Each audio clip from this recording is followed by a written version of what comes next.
Here we are at Tynefair Farm. Just meeting Finlay here, who is the son of the Murchies that own it, and he is one of the Murchies too, obviously. We'll have a chat with Finlay. After that, we'll actually see sort of what's happening in the parlour, what goes on in the parlour, and then obviously from then on we'll move on to sort of see the rest of Arran's Milk Journey.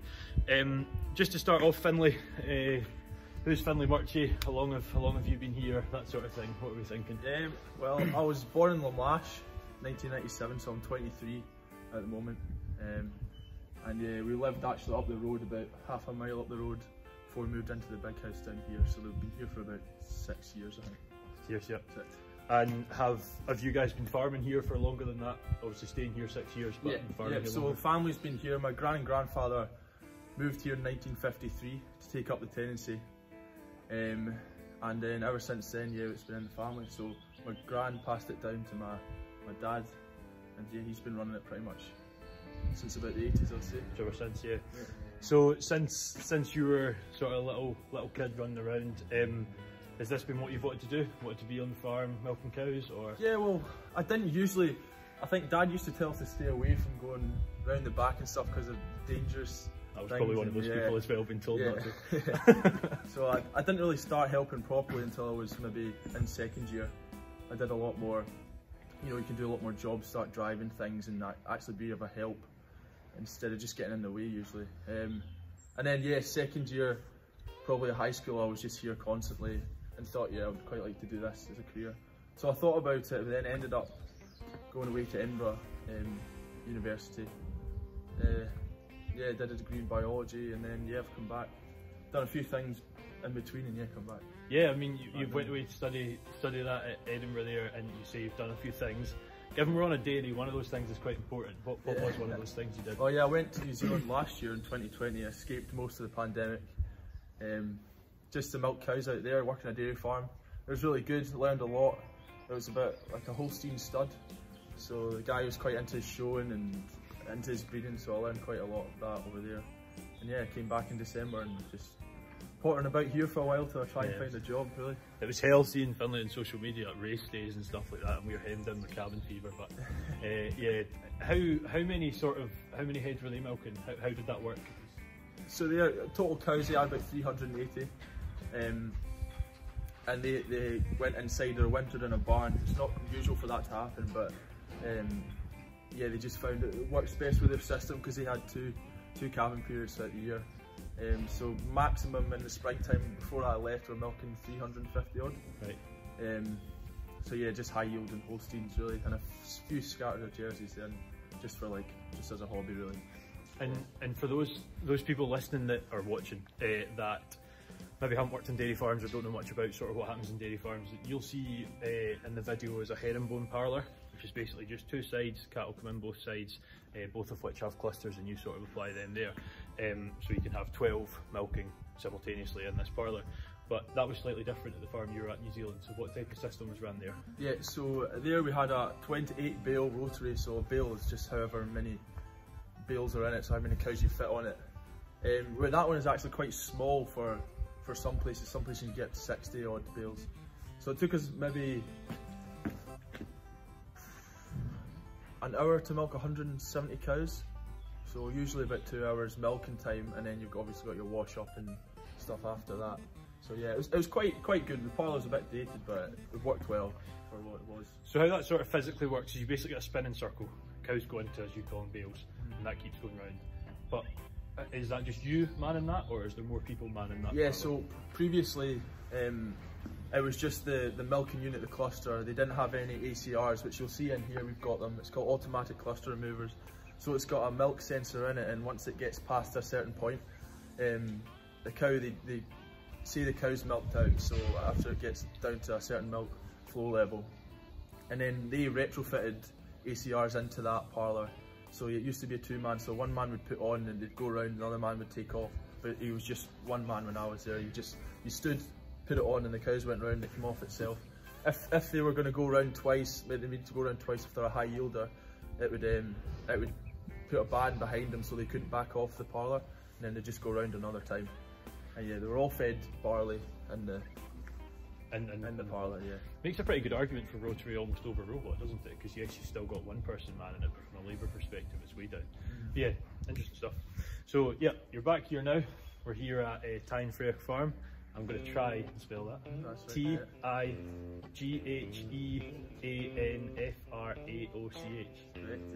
Look at that, I'm learning. What a class this is, you know. Class video. So we're here at Tyne and if you just tell us a bit about what's here, Finlay. You've obviously been in the family for a while. How many cows, that sort of thing? Yeah, so currently we're milking 48 through the parlour. It's not an awful lot, but it does us Works fine. in with the contracts. Yeah. The yields are about 6,500 litres a year, and then that'll work out roughly about 21 litres. Actually, the last milk recording, the cows were doing 21 litres a day.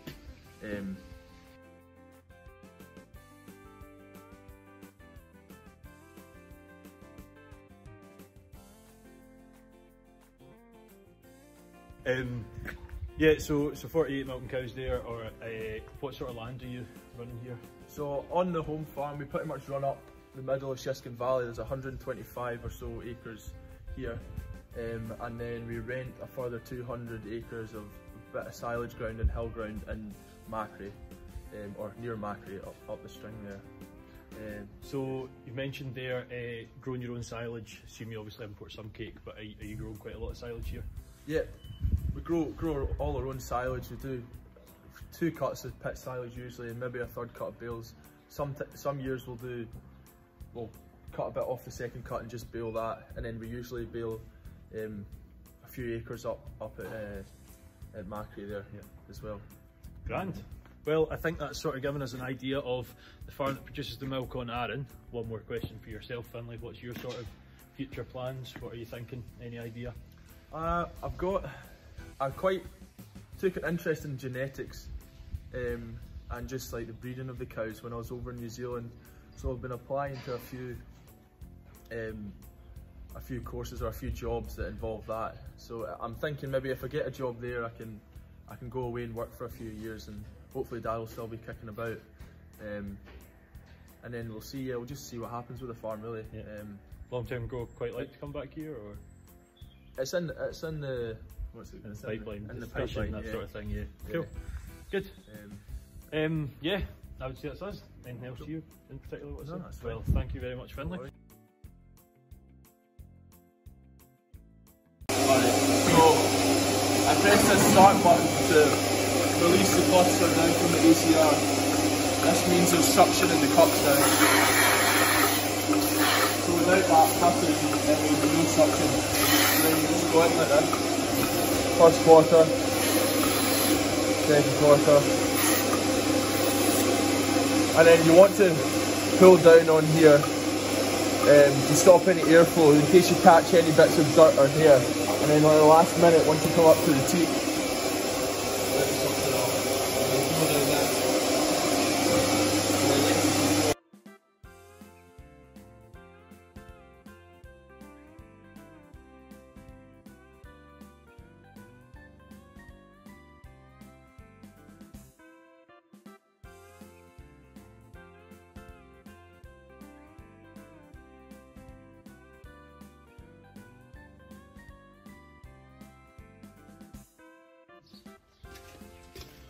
So here we are at Tyne, ready to pick up the milk. We finished the milk in about, what, 20 minutes ago, and then now we've got Alistair from Arran Dairies ready to pick it up.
So here we are today with Matthew Dobson of Arran Dairies. Matthew's the son of Alistair, who you just saw filling up the tank, which is just next to us. But yeah, hello to Matthew first. Hello.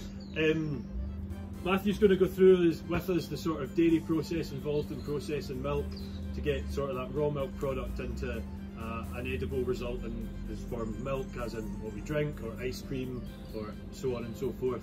So first off, Matthew, can you tell us a bit about yourself? Yep. So I'm Matthew, I'm the production manager here. I've been back working at the family business for, how long is that? That's 7 years now. So I've actually got a degree in sports therapy, believe it or not, and I've done absolutely nothing with it. So after I finished uni, I went away and travelled in Australia, a bit of New Zealand, and ended up working on a herb and hay farm in New Zealand, in Australia. So I did that for 6 months.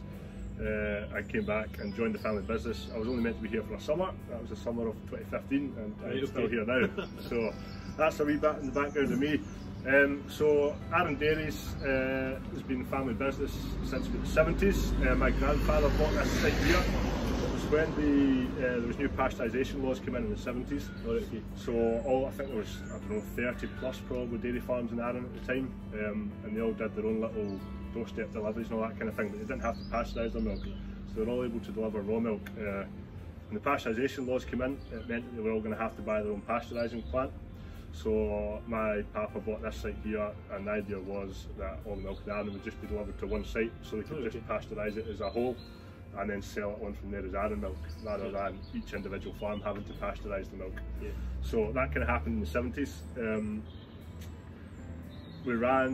They ran that business, as well as we started wholesaling frozen and chilled food to restaurants and hotels and stuff in Arran. So that kind of ran on, and then in the early 2000s, my dad was back working for the business at this point, and they started looking at the idea of making ice cream. So that kind of utilised more of the Arran milk. At this point, Arran milk was being used obviously for the bottling of milk, for liquid milk. We were going to start using ice cream, and also Torrelline Creamery in the south end of the island was still open, so they were taking a good chunk of milk. So rather than making ice cream from the early 2000s, that kind of kept on going up until about 2010ish. We really started to notice the milk sales were falling quite drastically. I think there was a few influences in that. The supermarkets in Arran were able to bring in much cheaper milk, so we really weren't able to kind of compete at the price that they were selling milk for. But also at the same time, our ice cream sales were increasing. So our dairy was set up predominantly for milk, for processing liquid milk, and we had a tiny wee part of it that was set up for ice cream. So we could see that the balance was tipping, and we wanted to change the way we did things. And in 2014 we decided to stop processing liquid milk. So by that point we'd stopped doing all the doorstep deliveries that we were doing. We only had a few shops and stuff, so we were still delivering to the co-ops and some of the small village shops. So we stopped all that in 2014, and did a revamp of the dairy and changed that whole production area into ice cream manufacturing. So there was no more liquid milk processed here. So that was a big change for the family, and it was quite a big decision to make at the time. I know it was a hard one for my dad to make, but it turned out to be the right decision because it meant we could really crack on with ice cream. Put all our time and effort into that, and kind of put the milk side of things away for a wee while. So then things developed, and as always, customer trends change, and we kind of noticed there was this whole trend about the reducing plastics and that kind of thing. People were looking at vending machines and all that kind of thing for a way to get the milk, and at the same time Torrelline Creamery, which is owned by First Milk, was closing on Arran. So First Milk, there was no need for First Milk to go on Arran anymore. So what happened basically before was First Milk we had a tanker on the island, they would pick up the milk at Camembert where you were this morning. So First Milk would come, they would pick the milk up, come here and give us what we wanted for ice cream. That was all we had to take. They would then go to the creamery down the south end of the island. Those guys would take what they need to make the cheese. And if there was anything left over, they could always send the tanker to the creamery they had in Campbelltown. So there was always a use for the milk. So when when the creamery in Arran stopped processing, there was going to be a massive excess of milk if Camembert were still going to farm to the same capacity to the farm for before.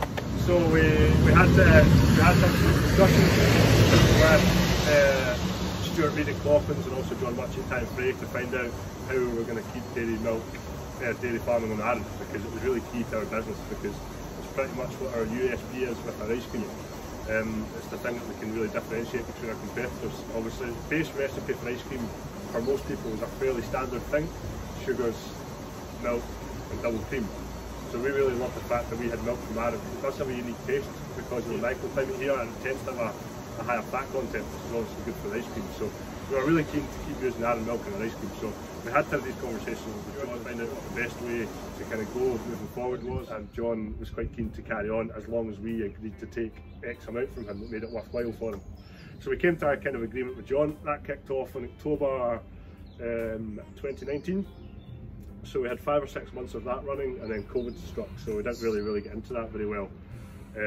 So it was good we managed to work with John. So it tied in quite nicely that the whole trying to reduce plastics within the dairy industry and within kind of the world in general. We wanted to investigate using vending machines. So we got a couple of vending machines in. We initially got one to have at our site here. And we thought even if it's just doing a couple 100 litres a week, it's something more. And once we get started, you kind of never know where it could go. We could end up selling liquid milk to shops and back into hospitality and that kind of thing. So we got that started with one vending machine here, which kind of got up and running just at the end of 2019, early 2020. So we did a wee promo thing over Christmas and New Year 1920, where we had our vending machine set up and we were just giving free milk away for 2 or 3 weeks. It was really just to get folk into the habit of buying it. Of not buying it, sorry, of using it, because people are quite fickle with their with the way that they do their shopping habits, and they're very used to going to the co-op and getting their bread and their eggs and everything in a winner. So it was really trying to get people out of that habit and coming somewhere else to get the milk. So we set it up, did a few weeks of just giving out free milk. It gave us a chance to make sure the vending machine worked okay and all that kind of stuff before we were charging people, and it went really well. It was really busy. I was down here, the tank and the vending machine was 50 litres. I was down here a couple of times a day refilling it, so we were flying through it, so it was really good. So we then started selling it through that vending machine, and after the success of that, we had a couple of the retail shops in Arran in different villages get in touch, said they'd be really keen to have vending machines as well. So we've now got 3 on the go, one here in Brodick, one at Bay Kitchen Stores in Whiting Bay, and one at Cameron's in Blackwaterfoot, which is actually just right across the road from the farm that we get the milk from. So food miles are minimal. So yeah, that's where we're at just now with our kind of product range. We also managed to get a cream separator, which would allow us, at the moment we're only doing whole milk. We're trying to make the milk processing as simple as possible at the moment, so it's literally just pasteurising and cooling, which we'll talk about later, but we are going to look at separating it, so we will have a byproduct of cream and have semi-skim milk and potentially skim milk to sell as well, to see if there's a market for that. I know not everybody likes the whole milk thing. So yeah, that's where we're at just now. Good stuff. So I guess the next thing we talk about, and I'm sure everyone's sick of talking about this, but COVID is definitely a thing that's around at the minute, and I just sort of wonder, I guess, has it affected you guys completely negatively, positively? Yeah, so it's obviously mostly negative effects, but there has been a few positive things. Negative is most of our customers are in the hospitality trade, which has pretty much been closed for a year now, apart from a wee kind of burst we had late summer and kind of September, October last year. Jumping back into sort of product itself, milk, we pour into our cornflakes, pour in our tea and whatever, and probably a lot of us don't actually think, we just think it's come straight from the cow. Yeah. So what's the difference between that product, that raw milk that comes out of the cow, and what we're picking up at the vending machine? So what we do, we try to keep the process as simple as possible here. So basically the only thing we do to the milk is to pasteurise it. So it's been picked up in the tank that you saw this morning. It's been dropped off here. The guys will be hooking up the pipework soon and pump it inside into our dairy, into our batch pasteuriser that we have in there. So there's kind of 2 methods of pasteurisation that I'm familiar with, or maybe more. So there's HTST, which is high temperature short time. That's what we used to use when we had the main part of the dairy set up for processing liquid milk. So we did used to use that form of pasteurisation. So that's basically taking it to about 72 degrees, and the milk has to be at that temperature for 15 seconds, and it's a continuous flow. that method of pasteurisation. So it's the quick way to do it if you're processing a lot of milk. Basically, the process of pasteurisation just kills off any pathogens that are in the milk or in the raw milk. You can sell raw milk in England, but it's a legal requirement for it to be pasteurised in Scotland unless it's within some soft cheeses and that kind of thing. Yeah. All I know is you have to process liquid milk for drinking, so that's what we do. That's what we do. We don't use that method of continuous flow. We use a method called batch pasteurising. The reason we do that is because we're using the exact same machine that we use to pasteurize our ice cream. So when we manufacture our ice cream, we're using raw milk to mix with all our other ingredients. So we still have to pasteurize it as a whole. So batch pasteurisation, it's basically just pump it into a big tank with a heated jacket, and you take the temperature. You don't have to take the temperature as high, so it's a lower temperature but held at that temperature for a longer time. So we take it when we're pasteurising milk, we take it to 63 degrees for 30 minutes. Same idea. Yeah, kind of slow cooking. Yeah, I think it has to do that because it's obviously not a continuous flow like the HTST. It means that I guess a longer time. It's just making sure that the full tank is evenly mixed and it's all set at that temperature. Yeah. We do a test which is a phosphatase test. So alkaline phosphatase is kind of naturally present in raw milk, but it's destroyed round about the pasteurisation temperature. So you can test for alkaline phosphatase after you've pasteurised. If we get a negative test, all good. Yeah. If you've got a positive test, it's either not been pasteurised properly or raw milk has contaminated the pasteurised milk at some point. No, just like an antibody test. Yeah, exactly. Yeah, so we have to do that test every couple of months just to make sure that the machines are calibrated and our probes and stuff are all calibrated and we're hitting 60 degrees when we're hitting 63 and all that kind of thing. So that's the pasteurisation of the milk. Basically, after it's pasteurised up to 63 degrees, held for half an hour, we then pump it through chiller plates because we want to get it to a safe temperature, which is below 5 degrees. So we want to get it down there as quickly as possible to prevent any bad growths happening. So we pump it into one of our aging tanks, which is just the same as our same idea as our batch pasteuriser, but instead of warm water in the jacket, it's cold water. Okay. So that just keeps it at a safe temperature below 5 degrees, and then pretty much once it's down to that temperature, it's good to use. So we just start filling the churns for the vending machines from there, and that's pretty much the process that we do for liquid milk. So it's dead easy. So between this getting pumped in now and that being in the vending machine, you might be looking at an hour? Yeah, that milk, so sorry, I didn't actually talk. The pasteurisation, it takes probably for us, we're going to do a batch of 300 litres today. So that will take about an hour and a half to heat up. Then we have to hold it for that half hour. So it's about 2 hours. Then it's chilled. Yep. So we kind of maybe leave it for an hour or so to chill. The milk chills much quicker than ice cream does because of the viscosity. Okay. Ice creams get more fats and solids in it, so it takes a bit longer to chill. So the milk, maybe it goes through our chiller plates, so it comes out the chiller plates around about 10 degrees. So it's only got to be in the cold tank for an hour or so, and then it's down at that low temperature. So yeah, from now till it being in the vending machine, 3 hours.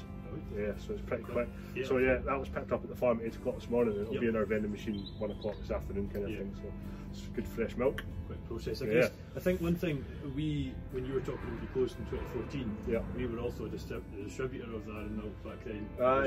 Until January 13. Your farm was a massive. That was the last drop in our South End run.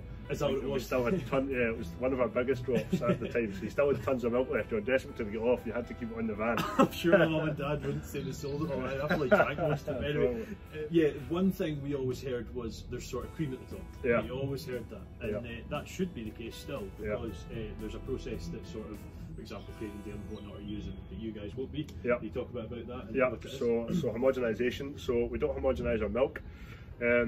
The reason being, we wanted to keep the milk in its most natural form as much as we could. Basically, there has been some research into the negative effects of homogenisation. The most documented ones are that basically the process of homogenisation breaks down the large fat particles in milk or ice cream or yogurt or whatever it is that you're homogenising. Yeah, it's just like a sieve at really high pressure. So these large fat particles go through, and they come out the other side, they're broken down into much smaller fat particles. So basically with milk, with homogenised milk, it's actually easier for the body to absorb the fats, so you don't kind of get the full nutritional value from homogenised milk as you maybe do with non-homogenised. What you do get with homogenised milk though is a longer shelf life, which is your Cravendales that you'll buy that and it's got 2-3 weeks date on it, which is a bit weird. Feels weird. Yeah, it doesn't really feel right. So the milk that we pasteurise sort of have a week's date on it from today. So we'll put Friday next week on this milk, and we do three different batches a week. So it's every couple of days there's a fresh batch done. So it's that in itself as well. Maybe not a unique selling point, but it's a sort of extra selling point. Yeah. That not everything does. Yeah, so, yeah, exactly. I think it's the way that customer trends have gone as well. I think when we stopped processing milk in 2014, that was one of the reasons. That was one of the factors. We were getting a lot of complaints that people were saying the milk in my fridge has gone off. I've only had it for 3 days. There was a big thing that although the milk had a best before date on it, it also says on it once opened, usually within 3 days. So if that 3 days comes before the best before date on the milk, that's actually the new best before date on milk. Once that bottle's been opened and there's got air in it, it's going to go bad quicker. So, but customer trends have changed, and people are now wanting a more natural product. And I guess there's been a bit more clever marketing done around non-homogenised milk, and even raw milk in England. People are kind of looking at that as well. So the timing worked out well for us to move back to doing liquid milk, because customer trends had changed and people are quite keen to kind of use more natural products. There's two things that I've still got, I think, we've got to cover. You mentioned there that you pasteurise the milk and you pasteurise and homogenise the ice cream. Yep. You also mentioned earlier on that you would sort of prefer a higher fat content for the ice cream. Yep. It's just higher fat content. Obviously, milk's got natural sugar and lactose. Do you want that higher? Or? Yeah, certainly the higher fat content helps ice cream, because fat usually equals taste. Yeah. So that definitely helps with our ice cream. And the reason that we homogenise our ice cream is the same reasons that we don't homogenise the milk. So basically by breaking down the fat particle, so milk we don't homogenise because it's giving people a healthier product. Ice cream, you can just accept the fat. People aren't really eating that for a healthy product, if that makes sense. So the reason we homogenise ice cream is it does break down the fat particles, which actually gives a smoother, creamier ice cream. It also makes sure that all of the ingredients within the ice cream are evenly distributed through the product, if that makes sense. So we use an emulsifier stabiliser system in ice cream. So we want to make sure that is evenly distributed through the ice cream. It helps give us a longer shelf life in the product. Milk, we're not too fussed on the shelf life. We know we get a week from it, and we do 3 batches a week, so that's fine. When we manufacture ice cream, we actually put 12 months on it. Right. If we didn't homogenise, we'd only be able to put 6 months on it.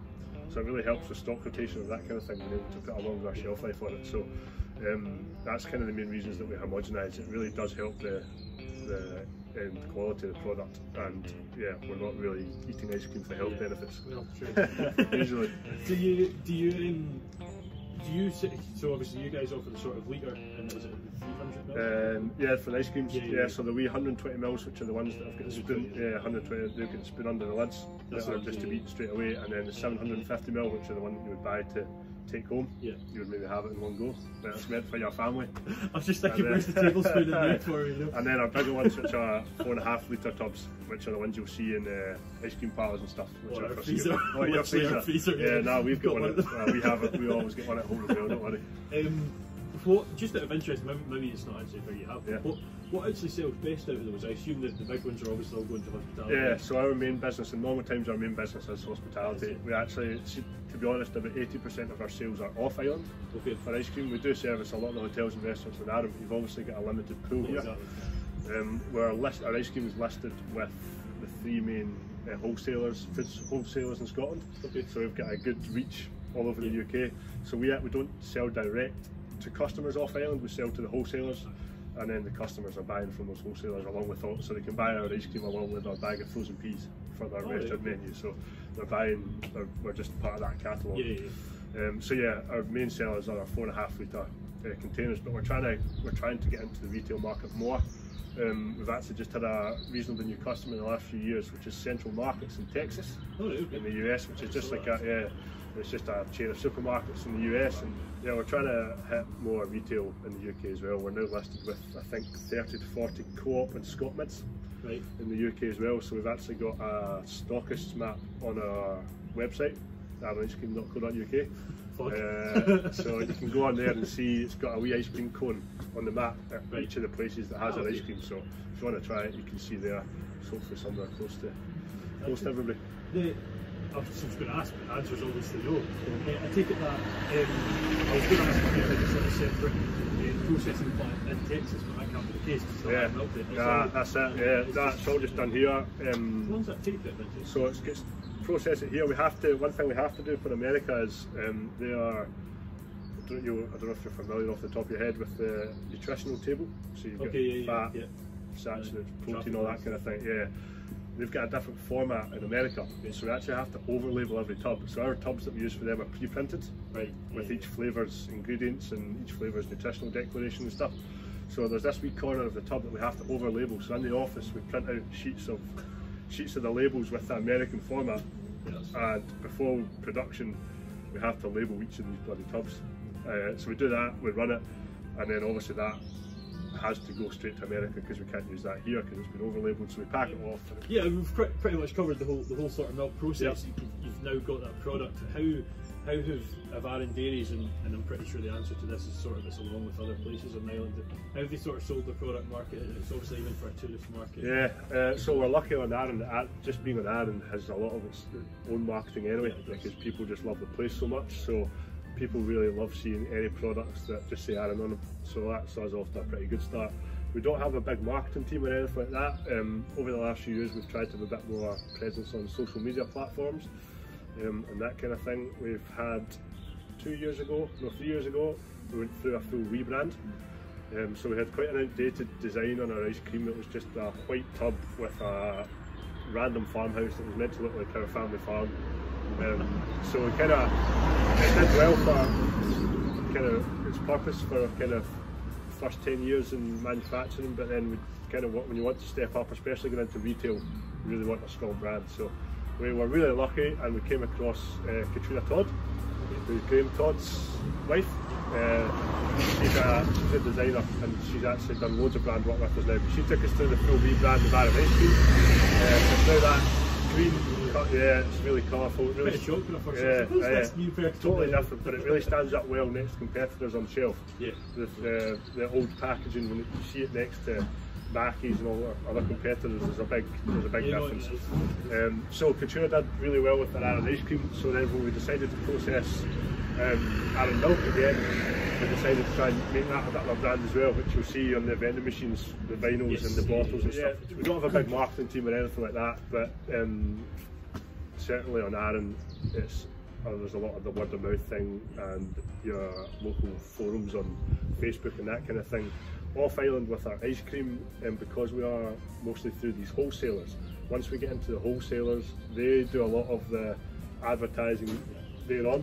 So quite often if they want to do a promo or something with us, we kind of work out the pricing, and then they'll go and kind of do that on their behalf. So no, we don't have a massive marketing team, but it's social media and that kind of thing.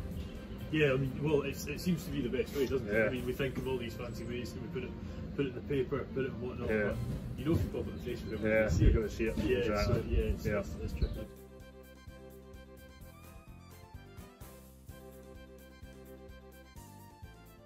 Alright, so that's us inside the dairy now. The milk has been pumped from the wee trailer tank outside, through the pipework on the roof here, into this pasteuriser tank here. So it's a 600 litre tank with an insulated jacket around outside. There's lots of different ways to produce the heat for this. We're just using a boiler that you would have at home, to be honest. So you can see that it's set up for 85 degrees, so the water in the jacket is 85 degrees. We are trying to be quite gentle with our milk, so there is a big agitator in here, which I'll turn on for 2 seconds. It's pretty noisy.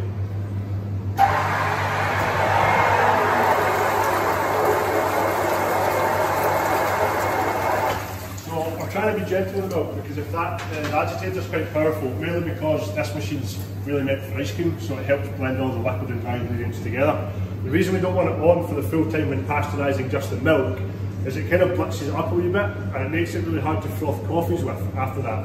So all we do is we turn the agitator on for like 30 seconds every 20 minutes or so, really just to make sure that obviously the milk on the outside is going to heat up quicker than the milk on the inside. So we agitate it every half hour when we're just doing milk. If we're doing ice cream, it agitates the full time because the liquid and dry ingredients really need a good mix up. So this milk is just going in 5 minutes ago, so that'll be in there for an hour and a half. Then once it's at 63 degrees, we'll leave it there for half an hour at holding temperature, and then we move on to the cooler plates. So it's just a simple floor pump through into the homogenizer. I talked earlier about the homogenization. So with milk, all we do is it goes through the homogenizer, but the homogenizer is not turned on. Yep. So it's not actually affecting the milk at all. With ice cream, it goes through the homogenizer, and we turn it on. This is a two-stage homogenizer, which is a bit more effective than a one-stage. There's various pressure gauges and stuff there, so that we set for our ice cream. We homogenise our ice cream at 2,500 psi. Okay. And then goes through our chiller plates, which are pretty old, but they do the job. So these have just got basically they're hooked up to mains water, so basically it's fairly simple. You can have these hooked up to a glycol system, which is more effective for chilling. We're actually just hooked up to mains water. Isn't as effective, but it does enough for us. So basically just the hot milk or hot ice cream mix passes through a chamber with cold water, and it just exchanges heat. Pretty simple. It then goes through the second chiller plate, which brings it down even further, and then finally it comes out this wee pipe here, which we either just have in there, close the lid, or it reaches round into that tank there. And again, these tanks are just like the pasteuriser, they have an insulated jacket, but they are both chill tanks, so they are both gas tanks, and it's kind of gas chilled water. So yeah, with ice cream, you want the mix to age for a minimum of 4 hours.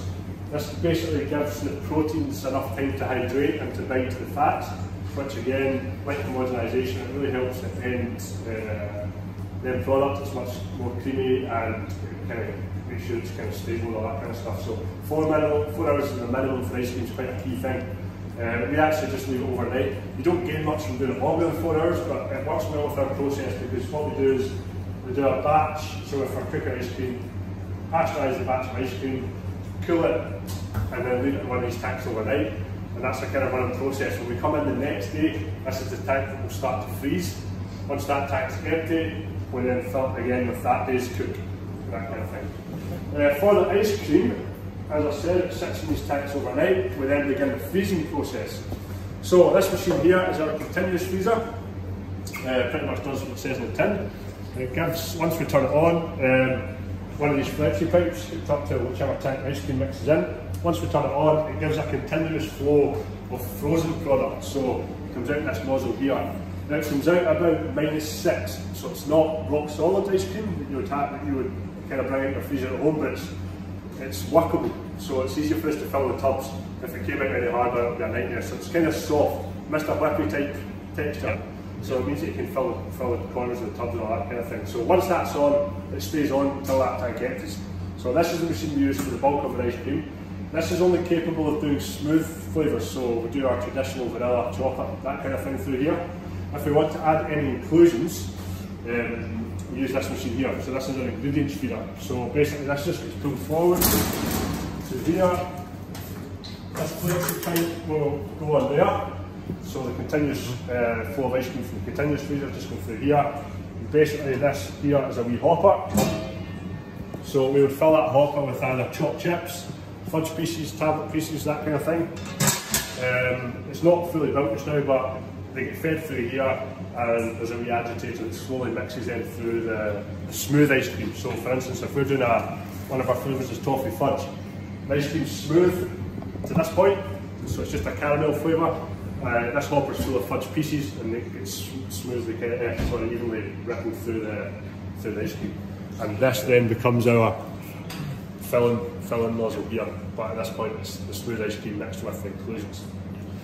And then the third machine we use with freezing ice cream is our batch freezer, which is this one here.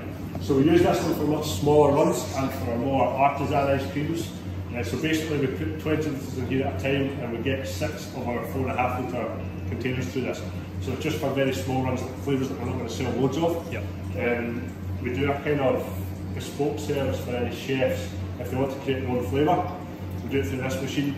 As long as they take what our minimum run is, which is kind of 6 Napolis, then they can choose any flavour they want, they come up with a wee recipe.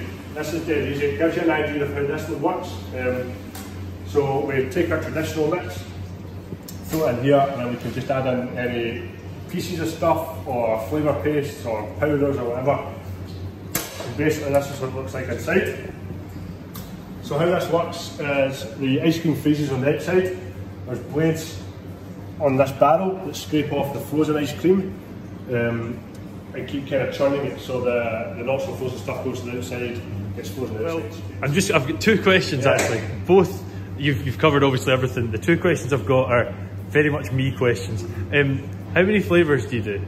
Do you know? So in our 120 ml and 750 ml pots, we have 6 flavours in 120 ml and 8 flavours in 750 ml. Right. The reason we only have that amount of them is because the packaging has to be pre-printed. Of course. And then you have to, there's minimum order quantities, so you have to get like a minimum of 50,000 for each flavour, yeah. So you can't just duck and dive and decide to go and do a wee run of, I don't know, something random. So we have to stick to them.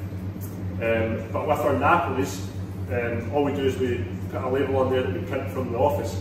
So we can print any label with any kind of ingredients on it and stuff. So we have done, well, I don't know, probably 200 plus flavours in the Napolis. Right.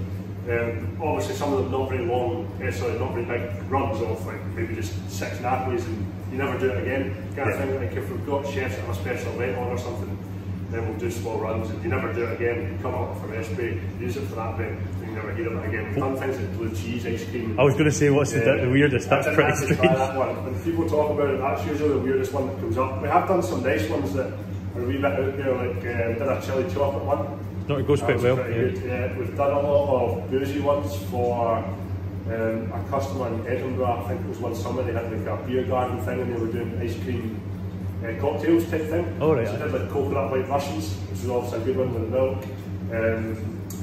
Strawberry daiquiris and all that kind of thing. So yeah, totally random things. Yeah. But this machine makes it dead easy because you can literally chuck in your ice cream mix, chuck a bit of vodka in, and it does all the mixing in there for you. So it means we can be very flexible. So it's good. Cheeseburger ice cream or something. Yeah, you want, just bring a double cheeseburger from McDonald's, chuck it in. I've got one extra question that I remember. I went to Parlour once. I always went for the cookie and cream, or whatever it is, cookie and whatever option. But there was a vegan sorbet. Yeah. How's that made? So it's actually called a vegan ice cream, but yeah. Is it a vegan ice cream? It's probably more like a sorbet, to be honest. So there was obviously a bit of demand. I was quite reluctant to do it, to be honest, because we're obviously a dairy and that kind of thing, but we were getting asked for it a wee bit more, so I thought, right, I'm going to have to try this. But I was quite keen to try and replicate our dairy product as much as we could. So basically all we do is we substitute cow's milk for rice milk. We use different vegan ice creams use different kind of plant-based milks. We use a rice milk. We still use the same sugars that we use, and we still use the same emulsifier stabiliser system that we use. But we do put in a powdered base. It's like a kind of pre-mix kind of base that gives fibre to it, so it kind of gives the product a bit of stability and all that kind of thing, which is substituting the fats from the double cream. So you lose a lot of fats in your vegan ice cream because you have the lack of dairy products. So this fibre base really helps give a bit of stability to it. So we tried to kind of replicate our dairy ice cream as much as we could, but it turned out alright, and the vegans seemed to like it. So. Yeah, I tried it. It's not too bad. Yeah, it's got a good texture to it. It's a wee bit more syrupy than the ice cream, just because it's not quite as. It's the creaminess of the ice cream that we tried to get, but yeah, it's not bad. Yeah.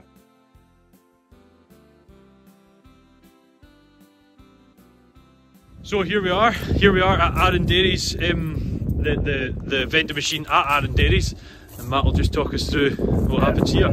So we've seen the milk we put into the dairy. That's going to chill in there for an hour or so. So this is about 3 or 4 hours, 4 or 5 hours after it's left the farm. We will do a clean in this vending machine and put fresh milk in it. So it gets cleaned every day, mainly because this is basically just a fridge. I'll show you inside it just now. So we've got a 50 litre churn in here. You can actually hold 2 50 litre churns. So you can see that there. A bit of splashing when the boys have been filling it up. So the suction nozzle is agitated. So often to stop the milk separating. Yes, that's the agitator. Yeah, that's the agitator. And the suction nozzle just to the left, which you can kind of follow its path. into the back of this door here, which then pops out here where we're going to fill.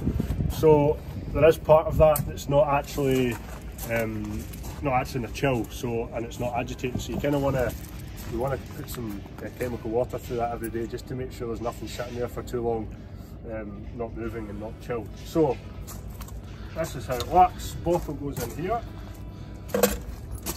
Our machine here is contactless and can take coins, so it's 1.30 a litre.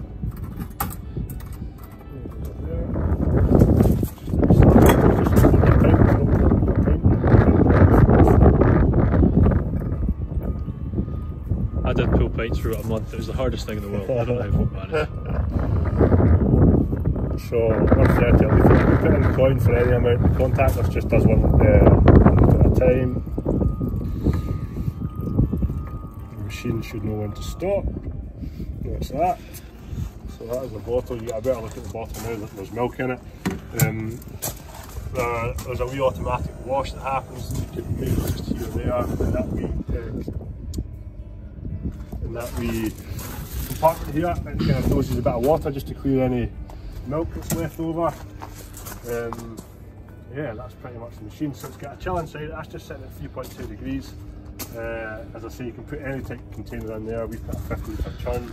We just keep that churn in there when it's saved. So that batch of milk's been in there since Wednesday afternoon. So instead of taking that churn in and out every day, just take a 20 litre white bucket and fill that up. But what will happen today is once our newly pasteurised milk is cooled and ready to come in, we take everything out, give it all a clean, and so we get rid of any of Wednesday's milk away from the machine, and it's all the fresh stuff that goes in. And then that will stay in here over the weekend, and then we'll do the same on Monday afternoon.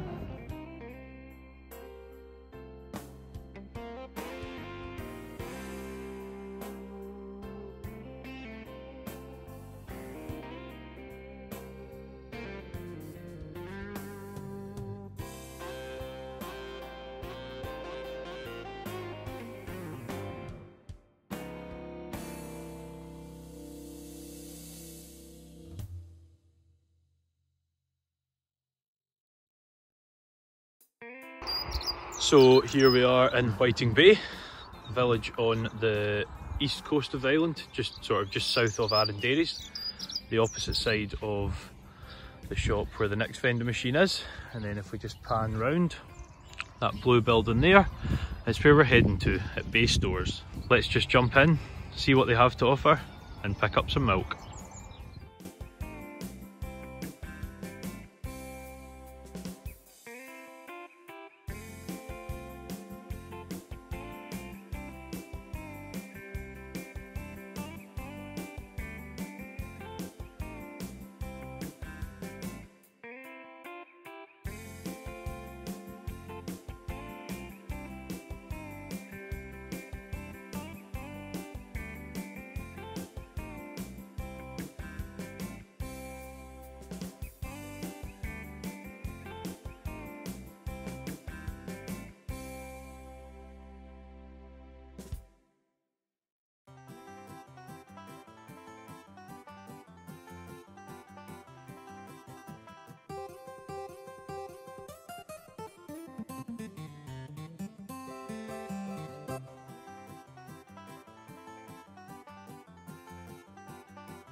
So here we are at Bay Stores in Whiting Bay with Claire, the owner here. Hi. Good to see you, Claire. Claire's just going to show us this is one of the 3 places where you can get milk on the island, Arran Dairies Milk. You just want to take some there, Claire? Yeah, definitely. We love this machine. So actually, I'm just taking the milk now for us to make you a nice flat white with, because fantastic. We love being able to use this this milk and not rely on the stuff brought in on the ferry, because as you know, we've had rather big winds this week, so meant that we were very limited on our products coming in. So we love the fact that it comes from just the other side of the island. So yeah, and obviously we love it for its sustainability, its taste above all. I mean, the customers rave about it. They just love this milk, and we do too. And it ties in for us with our zero waste philosophy. As you can see here, we've got a whole gravity dispenser, zero waste, self-serve thing, which is going gangbusters. People love it. So.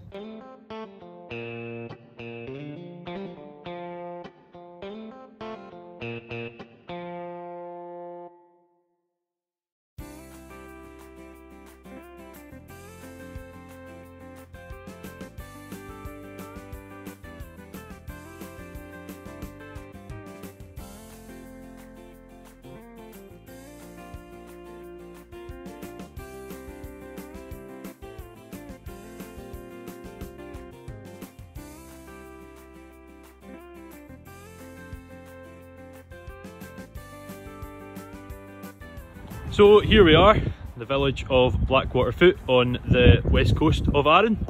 And if we just pan round here, you'll see A&C Cameron, which is the grocers and post office here at this side of the island. I spent, oh god, about 8 years working here. No, but sort of on and off. But we'll just quickly show you inside, and then we'll pick up from the last milk destination on the island.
Oh, it's beautiful. It is really nice.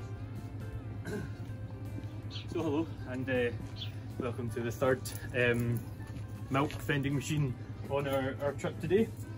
I've got about 40 coins here, so I just wanted to get rid of everything we have. This year, as I've just shown you, A&C Cameron. If you go into the car park, it's just on the left. You might sort of miss it when you walk in, so if you're looking for it, that's where it is. Just the same, works exact same as the other two. Put your coins in, which might take me a wee minute there, but that's fine. It is 130 if I can count right, but spot on, some maths, you know. And then you just pop it under, so if you're pouring a pint of alcohol, like a pint of lager, not milk. And if I've calculated it right, I shouldn't even have to look at this and I'll have the right amount of milk. That's quite scary. Or do it. So let's do it, I'm going to do it.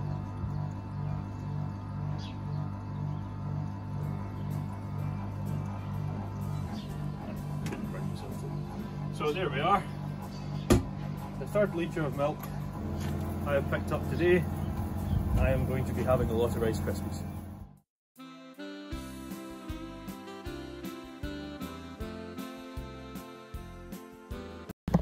Here we are guys at Bellevue Farm. Very short trip up there from Tyne-Frere. I mean, you might be looking at, I think I've written half a mile. It could be that, it might be a touch longer, it might be a touch shorter, but I can see Tyne-Frere.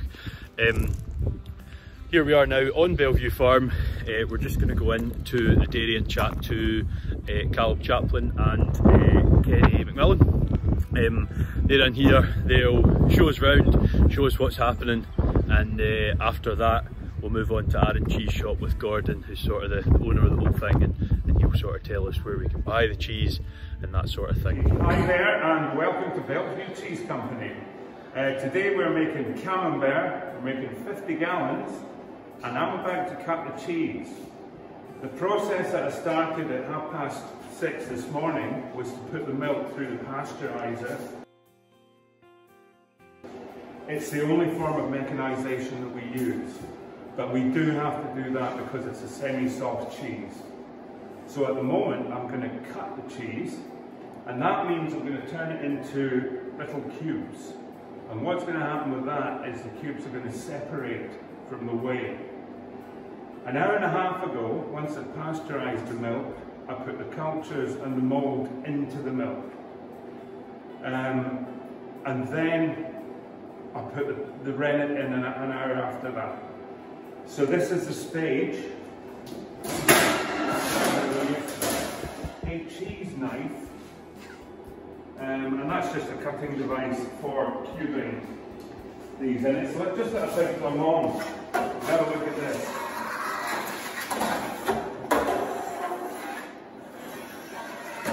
And that is going to eventually separate the whey from the curd.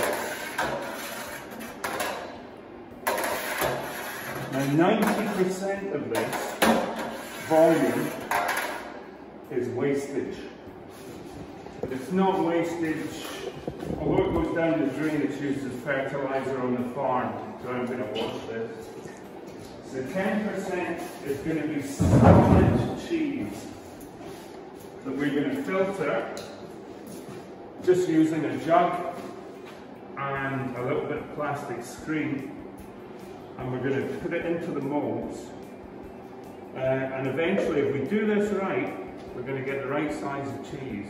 It's very easy to get everything wrong, but we try not to do that, otherwise we get in trouble. So what I'm going to do, I've cut that, I'm going to leave it for half an hour, give it a stir, leave it another half an hour, and then we're ready to start making cheese. And that will take probably about an hour and a half. And then, you know, we settle it in the moulds, we'll fill the moulds up, you get them to the right height, we'll leave them for 20 minutes, and then we'll turn them over. Now tomorrow, if we do this right, we're going to cut the cheeses that are in the moulds into 3 discs. And once we've done that, we're going to brine them for 40 minutes. This is the white brine. We always filter that out before we use it. And then we'll brine it for 40 minutes. We'll stack it on these types of racks, 20 to a rack. Turn the cheese once every day, and then within a fortnight it should be ready to wrap, and then it can go on to into the sales. But every batch of cheese that we make, we'll do a sample that goes to a laboratory, and it's testing for Listeria, Salmonella, E. coli, and Staphylococcus aureus. So we won't sell any cheese until the result comes back that it's clean. If it's not clean, we'll do a retest, only one retest, just to make sure that it's not been contaminated when the sample's been handled. So if it comes back again negative, then we will probably dispose of that batch. In fact, we will dispose of it, just for peace of mind. So that's pretty much the process of making the cheese. If we make blue cheese, we'll do it in this vat, and we do pretty much 100 gallons, which will give us about 30 2 kilo size cheeses. And then we always make a small one. There we are over there. These average 2 kilos. Most of which we'll cut down the middle, cut the ends off, and we'll get 10 out of each. And that's for retail. And that's retail. And we also sell wholesale the whole ones, 2 kilos at a time. Shall we go and see where we mature the blue? Sounds like a plan to me. Sounds like a plan.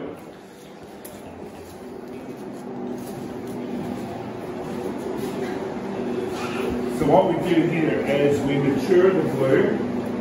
We'll turn it a half turn every day, and what that does is it balances out the moisture and the acid in the cheese. And then after a month, we'll wrap, which you just saw Penny doing earlier. We'll wrap them and put them into cold storage. And you can see the different stages. For example, this one was made on the 27th of February. So this is, sorry, 23rd actually. And this is the batch that Kenny's wrapping at the moment. This was made on the 20th of January. This one here we've got the 27th. In the colder months, the cheese will take longer to mature, and also, in my opinion, the cheese is better because the cows are being fed on, they get feed rather than grass, so they're retaining more of the nutrients and the proteins. So I find the milk better at this time of year. But I'm just fussy. It's quite interesting that though, isn't it? Yeah. You know, I mean, it's just, for example, all the cheese, I adjust the cultures for the time of year, because and also because it's a farm-based business. There's a lot of animals that affect how these things react to the cultures and the molds. So I have to adjust that as well. And every time Elsa brings a different species on the farm, I have to think, right, how am I going to catch up with that? So it's a bit of a gateway play. Keeps you occupied. Yeah. So what I'm going to do is I'm going to show you the way we store the cheese, and I'm going to show you the white cheese maturing. So we'll go this way. Spooky door time. Another spooky door that makes a different sound. Good for a Halloween walk in here. There's been a lot of people recorded that. So we store the cheese. We store it in foil. Foil wrap, it keeps the moisture in, but it allows the cheese to breathe. Cheese is a living thing, and it will continue to live throughout its existence, and it will change. The texture will change. Quite a lot of other characteristics of the cheese will change, but it will still be perfectly okay to eat. These are the small ones we make, and that's just to cut a sample off to send to the laboratory. There's no point in cutting into a big one. So we just make a small one. We have no use for that because it brines at the same time as the big ones, so it becomes saturated with salt, rather the big ones kind of, they've got a bigger surface, so they don't absorb so much. And the reason we brine it is part for flavouring and part for protection. The salt will give it quite a tough rind, and that's quite good. So we use vegetarian rennet. All our products are suitable for vegetarians. There's no particular, I've never used calf's rennet, but I think it just gives us a wider appeal in a lot of ways. And there's no difference. I've had experimented with calf rennet, but there's no real difference in it. So these will sit here, they'll chill for probably about 8 weeks before we sell them. and then that's it at its peak. And then, of course, we've got the white cheese that we make, Camembert, Brie. They're all wrapped individually and sold individually. And you know, again, they're usually ready within a fortnight in the summer months, but it takes more like 3 to 4 weeks in a colder environment. And this one here, White Stag, it's a new one. We haven't, because of the way the pandemic's hit, we haven't managed to market it as much as we would like to. But we'll get there when the retail and hospitality business are open. Just before Callum and I started filming this, you were saying quite an interesting thing about that cheese. Oh yeah, it's completely unique because it's an Alpine style semi-soft cheese. Nobody else makes anything like it. And I've never found any comparisons. But it does have, I'm using partially Edam culture in it, so it's got tiny wee holes in it. And that just gives it a distinctive look as well as a flavour. It's a nutty flavour, but not strong.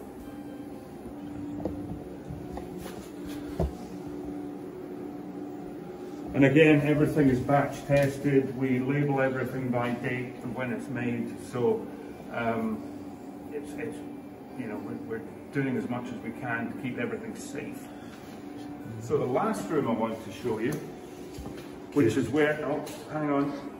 I like that. Keeps you entertained, doesn't it? Yeah. Unfortunately, this door has stopped making a noise. I don't know why. It's annoying me because they all made 3 different noises, and this is just, look at that. Oh, you'll have to change that. Yeah. Anyway, pop this. It used to make a cracking noise. So what I've got in here is a batch of Brie, which we're going to wrap and put away today. Now this was made on the 16th of February. So for that 50-gallon vat, which is what we use to make this Brie, you're going to get about 215 cheeses out of it, which you would think, it's not much, but it's just the scale of things that we make. Everything's handmade. There's no processing machines or anything like that here. And that's what makes it more interesting. Because you can tell, for example, I can tell when the milk came through the pasteurizer this morning just by looking at it and the colour of it, you know, that was going to make a good cheese. Sometimes that's not, you know, especially in the summer, you've got to try a bit harder. But no, I think I got away with it today. So I think that's pretty much all that we've covered that we do at Bellevue. There's a few other things that we do for our shop in Brodie. We make Crowdy, we make the mini size of Brie and Camembert. And you know, we'll be doing that again when we get customers back or visitors. But you know, we're pretty lucky here because you know, we're supported greatly by Taste of Arran for the marketing, for the sales, which I think, you know, is a huge part of what we do, and the whole Taste of Arran portfolio, everybody kind of mucks in. And we do, you know, when we're allowed to get off the island, we do market other people's products from the island because, you know, everybody's making good stuff. I think on Arran we all sort of work together to market ourselves, you know. I've got one question for you. Certainly. And you're probably thinking, I'm a cheese making expert and he's asking me this, but it's what I wanted to know. What's your favourite one? My favourite one, I think, is probably the blue. Okay. The blue is just out of this world. It's award winning. So yeah. You can't really beat it, and it's something that took me a long time to perfect. Right. Because when I started, I hadn't really worked out the seasonal difference in the milk. But now that I've started to adjust the cultures, that's where it's all working. I guess that brings you on to the next thing. How long have you been doing this, Callum? 14 years. 14. Yeah. fairly used to it now. Yeah, I think I know my way about it now. Yeah, absolutely. Well, if you've got nothing else that you're particularly wanting to bring up, I don't think there's much else to say, you know. I mean, we're pretty happy to still be able to do this, Yeah. to be able to use local milk, which, you know, last year that could have been a totally different situation. And we're proud of the product, you know. Yeah. We're proud that we don't cut corners or do anything silly with it, you know. We just make it the way that it's supposed to be made. Yeah, when it shows in the sort of awards that have been given. So Yeah. Brilliant. Well, thank you very much. Not at I all. appreciate your time. No, it's a pleasure. It's good to see you. It is actually. You don't see anyone these days. I don't see anybody at all. And even when you do it, it's just half their face. But no, thank you very much. And yes.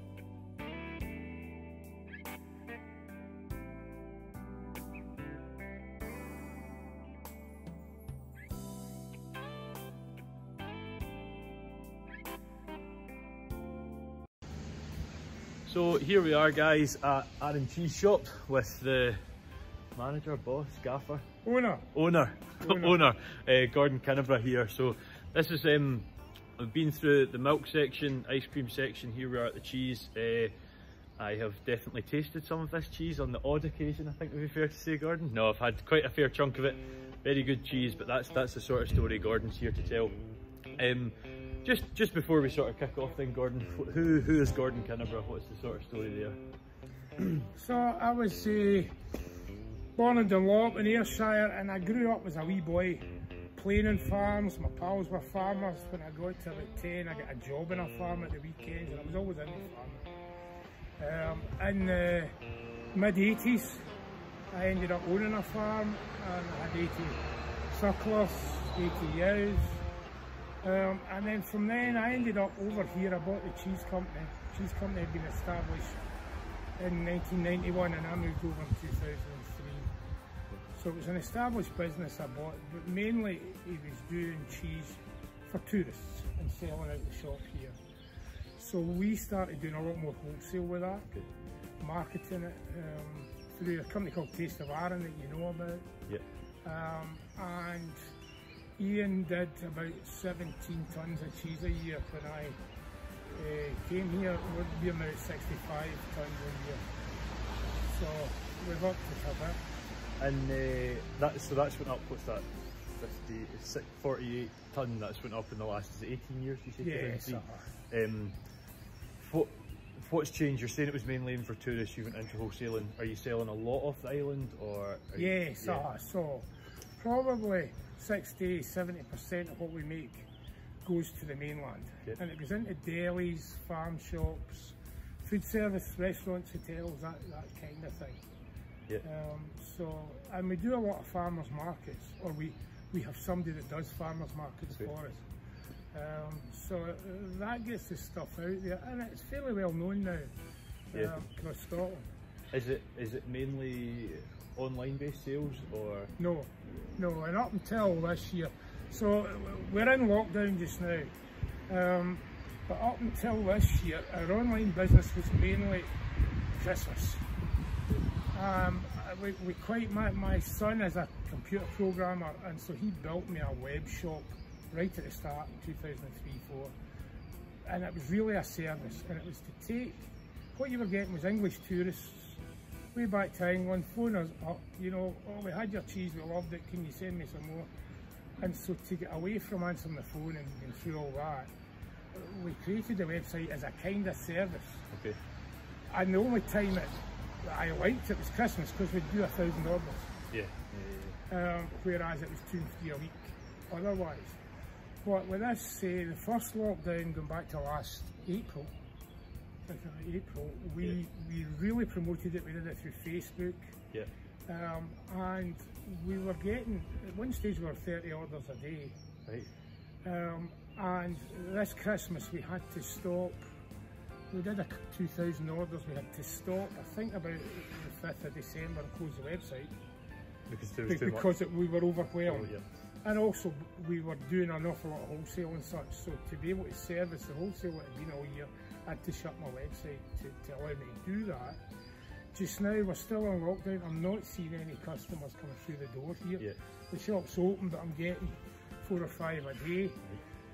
And so we are still pushing the mail order side on Facebook, and we're kind of averaging about 16, 17 a day. Okay. Which is, it keeps somebody working, it keeps money coming in the door. And we're doing a lot of, not a lot, we're doing quite a bit of wholesale to the mainland that's going into farm shops and delis. And that side of the business, so when you had the corona and the lockdown, and by the time you got to about June, the farm shops and the delis were all opened again, and we're all doing good business because folk were wary about going to supermarkets. Yep, yep. And so they were doing more than they did before. And so whilst we lost all the food service side, which was close to half of my wholesale, Yeah. the farm shops and delis took a bit of that load off. And so, yeah, so that's... It's do you have cheese in any supermarkets or No, no? we don't. We've been approached loads of times. Right. And we've always said no. In supermarkets, going way back in the day, I know Thai producers that are put out of business by supermarkets. You know, Okay. the deal is, you know, we'll give you £1 and we want this amount, and now we want that amount, and you expand and do whatever, and then the year after they go, right, but it's only 70 pence this year. Yep. And you're committed and you're still, so I avoid supermarkets like the plague. The other thing, if you're selling a food product, you can get a better margin if you're selling into delis and farm shops than if you're selling to supermarkets. Okay. Yep. Right? Yep. But if I'm selling at a supermarket, the deli and the farm shop doesn't want to know because you can go to Tesco and get it cheap. Yes. Yeah. And so that's the logic there. So that sort of leads into another thing you're mentioning, that you're doing sort of in that ballpark high teens of orders at the minute. That's not individual cheeses, is it? That's sort of No, packs and that's stuff like happened. that. That's So an average. What do you offer here? An average order value of about 32, right? So we do something like 6 or 7 set hampers from 60 quid down to 22 quid or something. Yep. And then we do all our products the same as a shop. You can go in and click and say, can I have that, and that. And you can build your own hamper. Yep. So, no. And these orders, there's nothing you can make up in advance because, you know, there's maybe 2 or 3 hampers a day that you'll do the same. Okay. Yeah. And the rest are a lot of folk want to make their own. So we do a lot of hampers at Christmas. Most of them are going to somebody else. Yeah, you True, got it for course, your granny true. or your auntie Yeah. or whatever. But 50% of them are make your own. It's not our set ones. Yes. Yeah. Now, if you buy our set one, you'll get it cheaper than if you pick the same items and made your own. Okay. First Got you. thing. Yeah. The second thing, if you buy our set one, it takes you 20 seconds To click on it. to make. So, you know, if it was me, man, a 30 quid hamper, that would do cheap. But folk are in there, I should prefer that to that and that to that. So, that's what it is. Don't look after your granny, is what you say. No. So what's in them? Is it just cheeses, or do you? No, we do. There's a lot of Arran. So the cheeses, the jams and preserves out of Arran Fine Foods, the oat cakes, and then we kind of focus on that. Yep. And then we make chutney ourselves. So January, February, March, we're quiet. So every second week we'll make chutney. Okay. We'll do, this year we're doing 12,000 jars that we'll store in a container and sell it ourselves all through the year. Right. But it pays the wages January, February, March. Yeah. So those products are in it. But we also buy other dairy products from Scottish producers. Okay. Steely's haggis, different biscuits. So Arran tablet features in it. All right. Yep. Yep. So, So you've mentioned Christmas is busy there, and sort of this period we're in at the minute, the first couple of months, 3 months maybe, of the year are quite quiet. Yes. From April through November, is that I take it there's peaks and troughs in the summer, and then yeah, but my season, I kind of try and staff up. I get extra staff.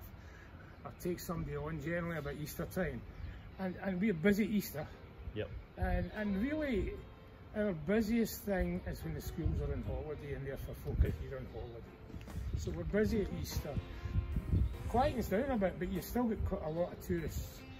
The end of April, May, June.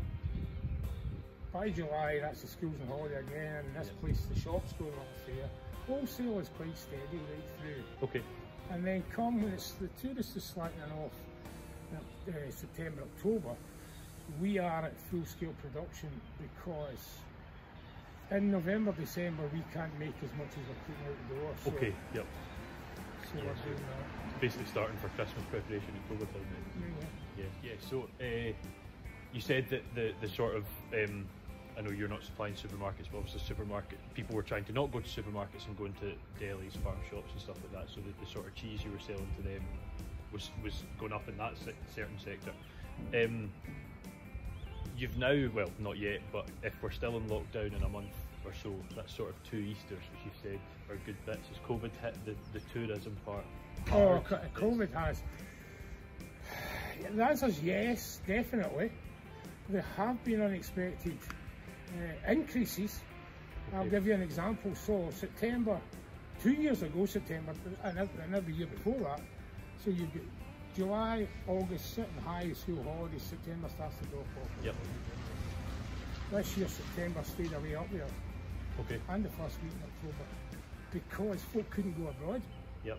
So they came here, so all the beds were full in arms throughout yes, September. That's right. And so you got that, and we'll get that this year, I think. So you're right, I'll lose 2 Easters out the job. Yeah. And Easter is a big thing for us. Absolutely. It's, so we will lose 2 Easters, but I think as soon as it opens up, you know, I can see May, June being more money than normal in the shop. Yeah, I think I would agree. But the shop, so my shop takes just under half of my turnover. Okay. Right? So the rest is wholesale. Yeah. And so, and once the hotels and restaurants come back online, I think that's the way. We've talked about some of the stuff you offer here, like oat cakes, cheese, that sort of thing. But there's something else you sell that you're quite close to the production in, I assume you could say. So, so I grew up farming, and so 5 years ago a wee bit of ground came up for sale near my house and I bought it. And it's hilly rubbishy ground, you know it. Yes, yeah. And we cleaned some of it up a bit, and I put some Highlanders on. And long story, but what I do now is I buy Highlanders from a local producer at 2 years old, and I take them to 4 years, finish them. There's a butcher from Arran who now works for Mull Slaughterhouse, or did. He's got a butchery up in Mull. Yeah. And he lifts them, takes them away, brings them back, prepared, frozen and prepared to sell, labelled up, packaged, so on, and we sell that through the shop here. So I've got the farming thing coming back in again. Yeah, sort of ties it all in nicely, doesn't it? Yeah. And how would you rate the Highlander beef?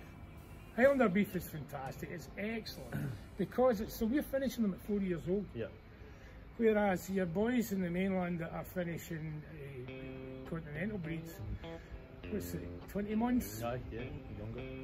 Younger, and so the Highlander takes a lot longer to mature. You can't bring it on fast. It won't grow.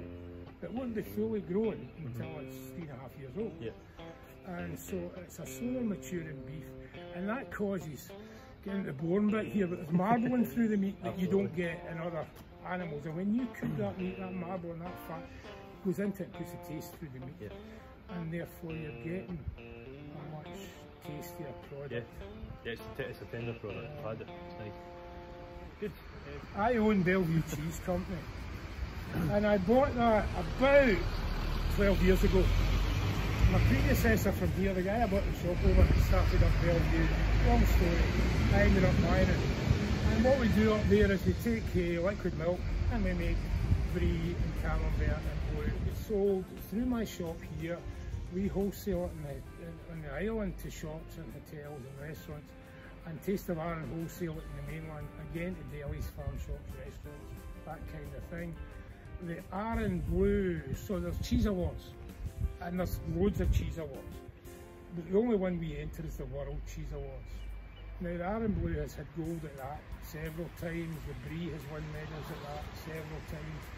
The World Cheese Awards, the Arran Blue for 2 years running got the best Scottish cheese.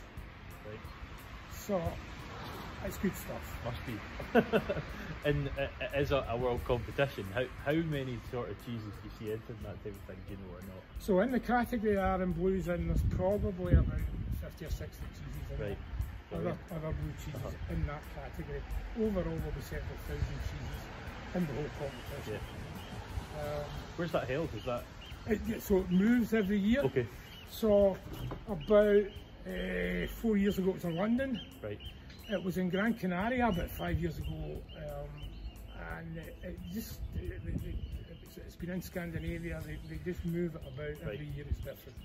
And therefore, if you're a UK entrant, what you do is they give you a London address. You send all your product there, and then they'll haul a container to wherever it's. And do you ever go to it or not? No. No, it's not something you go to. But it does sort of lead me on to one other question. We've also talked about having cheese off Arran on the mainland. Is it further than the UK anywhere, or does it go? Yeah, the answer is yes and no. Right. So I was down, we do exhibitions. I was down at an exhibition in London, and there's a guy that owns a company called Brie Foods. Okay. Craig. And there's some posh restaurant in London, I can't even remember the name of it. And Craig sent Alistair from Taste Arm, right, we'll take Gordon to this place. And you know there's something going on. And the next thing, my soft cheese gets put in. And so Brie Foods sell game and different other products. And there are London restaurants that they ship stuff down to. Okay. So you'd struggle to go into a shop down south and buy a product. Yeah. But there are odd places it appears in for no good reason. Okay, cool. Well, now we've done that, we'll just go into the shop. I'll show you sort of what's on offer in the shop, and we'll have a look sort of at the production unit, whatever you want to call it. That's a fancy word, that's probably the wrong word. We call it a dairy. A dairy, just trying to be fancy. Yeah, so we'll have a look in the dairy.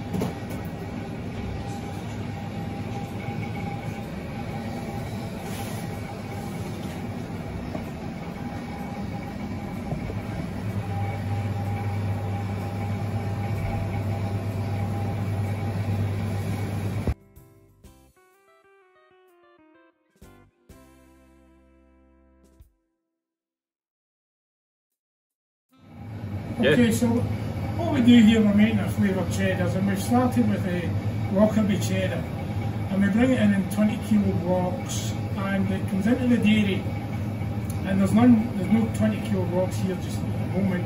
So it comes into the dairy and it gets cut into smaller pieces on the whiteboard at the end of this first table here. The smaller pieces get put in the machine in the back right, and that's a bowl chopper. It chops it up. And we're making herb today, so we will add the herb then and it will mix it for us. It then gets scooped from that into the machine in the back centre, and that's called a vacuum filler. And what it does is it presses out in tubes. So Kerry would operate that with her knee, she would squeeze it out, you can see some tubes in front of it. Some she did earlier, but she cuts it to length with the cheese wireless sitting below it. And it comes onto this machine just behind Kerry there, which looks like a big egg slicing, which she's maybe going to do it again, we'll see it. And what that does is that will cut us 7 cheeses the size we want. Now we're going for 200 grams of these cheeses. And we check weight at the end of the process, we check weight, and if there's anything not up to weight, it means put away for samples. So she's cutting it just now. Now these need a wee shape by hand because they've got rough edges. And then we'll go into this pile here, and you can see Ian waxing down here at the front. And I really like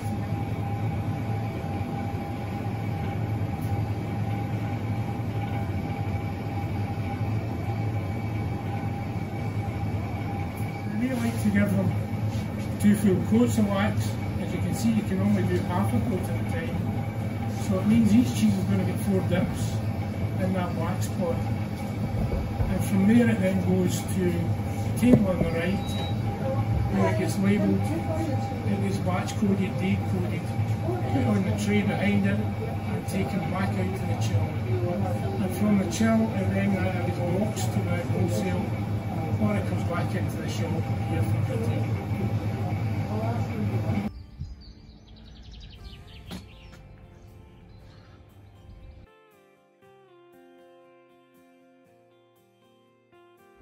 Thank you all very much for joining in and watching Arran's Milk Journey.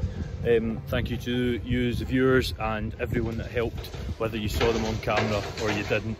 It's became quite something, and hopefully from now on we might go on to do something else. We've got maybe we could do an Arran Malt Journey, an Arran Meat Journey, something like that. We'll keep you updated as that comes though. So we'll see you later on, and I hope you enjoyed.